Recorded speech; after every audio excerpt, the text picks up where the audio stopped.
आग लगी आकाश में, झरझर गिरे अंगार, संत न होते जगत में तो जल मरता संसार। नमस्कार दर्शकों, ऐसे न्यूज में आप सभी का एक बार फिर से स्वागत है। मैं उमा निर्मलकर अपने कैमरा सहयोगी मीना प्रजापति के साथ अभी हम पहुंचे हुए हैं सतलोक आश्रम, उड़दन, जिला बैतूल, जहां पे संत रामपाल जी महाराज जी के अनुयायियों के द्वारा संत रामपाल जी महाराज जी के सानिध्य में कबीर साहब जी के 627वें प्रकट दिवस का आयोजन किया गया है, जिसको लेकर के 3 दिवसीय भव्य समागम का आयोजन किया जा रहा है। आप अभी देख सकते हैं, अभी हम मुख्य द्वार पे खड़े हुए हैं और आज समागम का प्रथम दिवस है। जैसे कि बोर्ड में लिखा हुआ है कि जगतगुरु तत्वदर्शी संत रामपाल जी महाराज जी के सानिध्य में कबीर साहब जी के 627वें प्रकट दिवस के अवसर पर यहाँ पे 3 दिवसीय अखंड पाठ, विशाल भंडारा, रक्तदान शिविर और दहेज मुक्त जैसे भव्य कार्यक्रम यहाँ पे आयोजित किए जाएंगे। दर्शकों, यहाँ पे और क्या कुछ होगा, जैसे कि हमने बताया आपको कि आज समागम का प्रथम दिवस है, तो प्रथम दिवस में क्या कुछ आयोजन किए जाएंगे यह हम यहाँ पे जो आए श्रद्धालु हैं उनसे जानेंगे। इससे पहले हम आपको बता दें कि आपने बचपन से ही कबीर परमेश्वर जी का नाम सुना होगा। ठीक निशाने पे चोट मारने की कला में कबीर जी का नाम महानतम है और उनको महान कवि के रूप में, एक संत के रूप में भी उपाधि दी जाती है। लेकिन आज जगत गुरु तत्वदर्शी संत रामपाल जी महाराज एक ऐसे संत हैं जो कबीर जी को एक परमात्मा सिद्ध कर रहे हैं। हमारे धर्म ग्रंथों से प्रमाणित करके एक एक धर्म ग्रंथों पे उंगली रख रख के बता रहे हैं कि कबीर जी ना केवल कवि और संत है बल्कि परमेश्वर के रूप में इस पृथ्वी पर सशरीर आए थे, कमल के फूल पर प्रकट हुए थे। नीरू और नीमा नामक जुलाहा दंपति ने उनका लालन पालन किया था और साथ ही में वे सशरीर सतलोक भी गए थे। इन्हीं के उपलक्ष्य में आज यहाँ पे प्रकट दिवस का आयोजन किया गया है और प्रकट दिवस का आज प्रथम दिवस है, तो यहाँ पे क्या कुछ आयोजन होगा आइए हम यहाँ आए हुए श्रद्धालुओं से जानते हैं। दर्शकों, अभी हमारे साथ में कुछ श्रद्धालु जुड़ गए, आइए उनसे जानते हैं। नमस्कार सर, क्या नाम है आपका? नरेश दास नाम है सर। यहाँ पे आज समागम का प्रथम दिवस है, तो आने वाले श्रद्धालुओं के लिए समागम में क्या क्या व्यवस्थाएं की गई है? जैसा आप देख रहे हैं, यहाँ पर कबीर परमात्मा का प्रकट उत्सव बनाया जा रहा है। उसके लिए हमारे सतगुरुदेव जी के माध्यम से यहाँ पर सारी व्यवस्था करी हुई है। जैसे आप देख रहे हो, यहाँ पे पार्किंग की भी व्यवस्था है। आज जैसा पहला दिन है तो हमारे परमात्मा जी की वाणी गरीबदास जी महाराज जी की स्टार्ट हो चुकी है 9 बजे सुबह से, और यहाँ पे पार्किंग की व्यवस्था है। यहाँ पर सारी चीज़ों की व्यवस्था है जो आप कवरेज के माध्यम से बताना चाहेंगे। हमारे पार्किंग की इधर व्यवस्था जो है पूरी कर रखे हैं कि यहाँ पे जो श्रद्धालु आते हैं दूर दराज से, उनको किसी भी प्रकार की असुविधा ना हो। उनकी गाड़ी आप देख सकते हैं सारी पर व्यवस्थित तरीके से लगाने की हमारी ये सेवा लगी हुई है और सारे सेवादार अपने अपने सतगुरुदेव जी के सिस्टम अनुसार जिम्मेदारी से सेवा यहाँ पर कर रहे हैं। सर, इस समागम में और क्या क्या आयोजन किए जाएंगे? इस समागम में अभी गुरु ग्रंथ साहिब का जो पाठ प्रकाश है वो स्टार्ट हो चुका है और उसके अलावा यहाँ पे दहेज प्रथा जो आजकल हमारे समाज में फैली हुई है, उसको मिटाने के लिए हमारे सतगुरुदेव जी जगतगुरु तत्वदर्शी संत रामपाल जी महाराज जी ने दहेज रहित रमणियों का कल यहाँ स्टार्ट होगा। करीब 100-200 जो भी जितने भी जोड़े हो जाए उतना दहेज रमणी होगी और उसके बाद 24 घंटे भंडारा का आयोजन चल रहा है। तीनों दिन 21, 22, 23 तीनों दिन भंडारा ब्लड डोनेट की और ब्लड डोनेशन की भी सेवा चलेगी अभी कल में, और परसों के दिन भी ब्लड डोनेट, 2 दिन कंटिन्यू ब्लड डोनेट होगा। तो ये सेवाएं सब परमात्मा जी की विशेष दया से सब चल रही है। दर्शकों, आप यहाँ पे देख सकते हैं पार्किंग की बहुत ही अच्छी व्यवस्था की गई है। जैसा कि जो श्रद्धालु ने बताया कि यहाँ पे निःशुल्क पार्किंग की व्यवस्था की गई है और साथ ही आप दूर से देख सकते हैं कि यहाँ पे आने जाने वाले श्रद्धालुओं के लिए बस की भी सुविधा की गई है।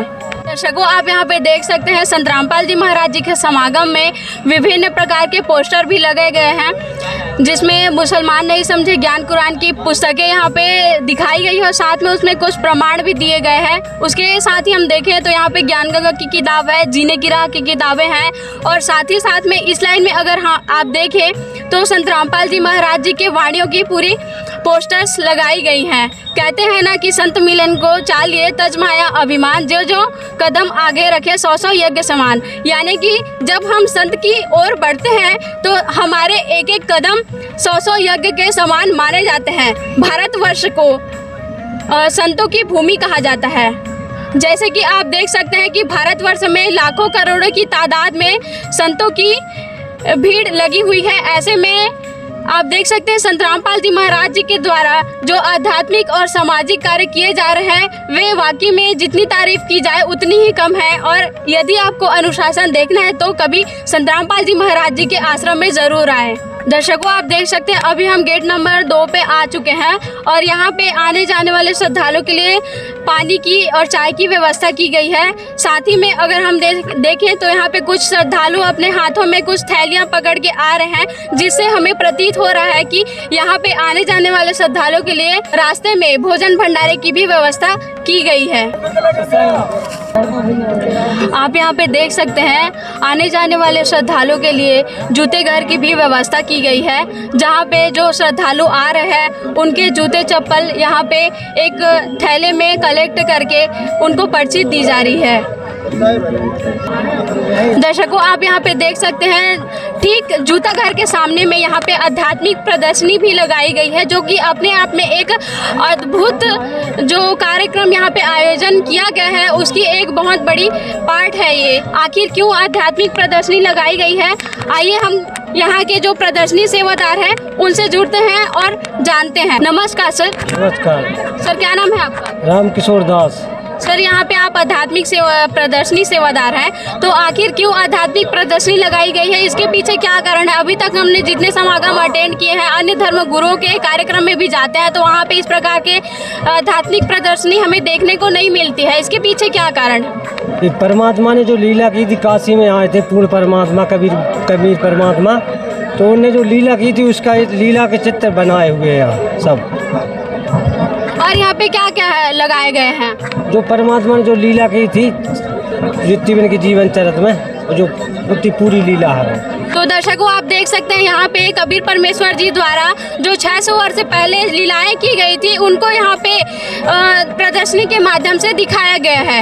अभी आप देख सकते हैं कि प्रदर्शनी ठीक सामने यहाँ पे किताब घर की व्यवस्था की गई है, जहाँ पे संत रामपाल जी महाराज जी द्वारा लिखित पुस्तकें जो ज्ञान गंगा, जीने की राह और कई प्रकार की पुस्तकें हैं उनको शामिल किया गया है। साथ ही साथ में कुछ वेद, गीता, कुरान, हमारे जो हिंदू धर्म के शास्त्र हैं उनको भी यहाँ पे शामिल किया गया है। ठीक बगल में हम देखें तो यहाँ पे नाम दीक्षा स्थल की भी व्यवस्था की गई है। दर्शकों, अभी हम गेट नंबर 3 के पास पहुँच चुके हैं। जैसा कि आपने देखा कि अभी तक प्रदर्शनी और प्रदर्शनी के सामने जो जूता घर है और नामदान स्थल है वहाँ तक हम लोगों ने आपको कवरेज दिखाई, और अभी हम मुख्य पंडाल की ओर आगे बढ़ रहे हैं। और मुख्य पंडाल में जहाँ पे संत रामपाल जी महाराज जी के समागम का मुख्य कार्यक्रम संचालित किया जा रहा है, वहाँ पे पहुँच के हम आपको इस समागम की भव्य दृश्य दिखाएंगे। बने रहिए ऐसे न्यूज़ के साथ। मुख्य पंडाल के दरबार साहिब में पहुंच चुके हैं और यहाँ पे आप हमारे पीछे देख सकते हैं कि किस प्रकार से संत रामपाल जी महाराज जी की प्रतिमा को कैसे यहाँ पे स्टेज पे दर्शाया गया है। इसका स्वरूप देखते ही बनता है कि अगर हम कहें कि यहाँ पे आस्था, श्रद्धा और विश्वास का अद्भुत संगम देखने को मिल रहा है तो इसमें कोई अतिशयोक्ति नहीं होगी। कहते हैं गुरु गोविंद दो खड़े काके लागू पाए, बलिहारी गुरु आपने जिन गोविंद दिया मिला है। ऐसे ही गुरु की महिमा है। कहते हैं कि शास्त्र मंत्र की मसी करूं, लेखनी करूं, बन रहा है धरती का कागज करूं, फिर भी गुरु गुण लिखा न जाए। अर्थात अगर मैं सारे जंगल के पेड़ को पेंसिल बना लूं या पेन बना लूं और धरती को पूरा कागज बना लूं, फिर भी उस गुरु के गुण को लिखना असंभव है। ऐसे ही संत रामपाल जी महाराज जी के समागम में जो व्यवस्थाएं की गई है उसको भी वर्णन करना हमारे लिए असंभव है।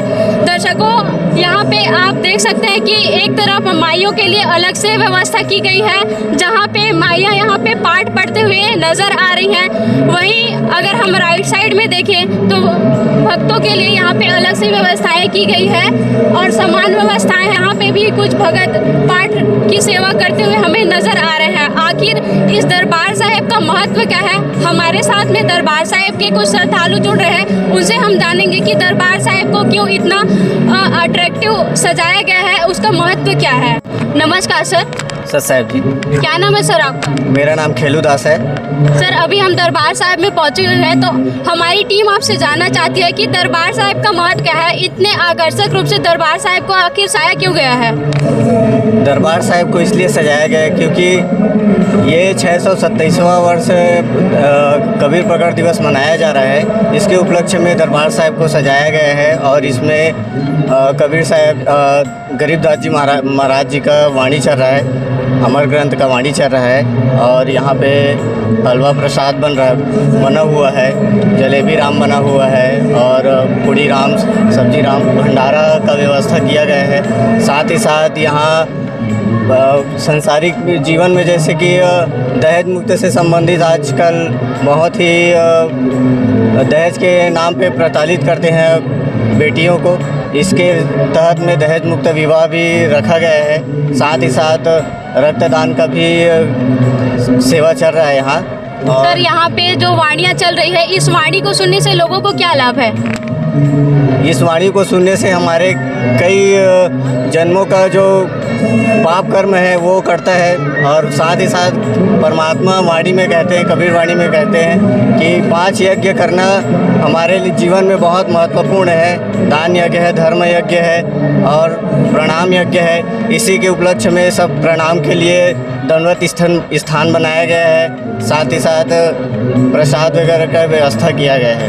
अन्य जगहों में जैसे हम जाते हैं तो मंदिर में गीता की पाठ पढ़ी जाती है, मस्जिद में अगर हम देखें तो कुरान शरीफ का नमाज पढ़ा जाता है वहाँ पे।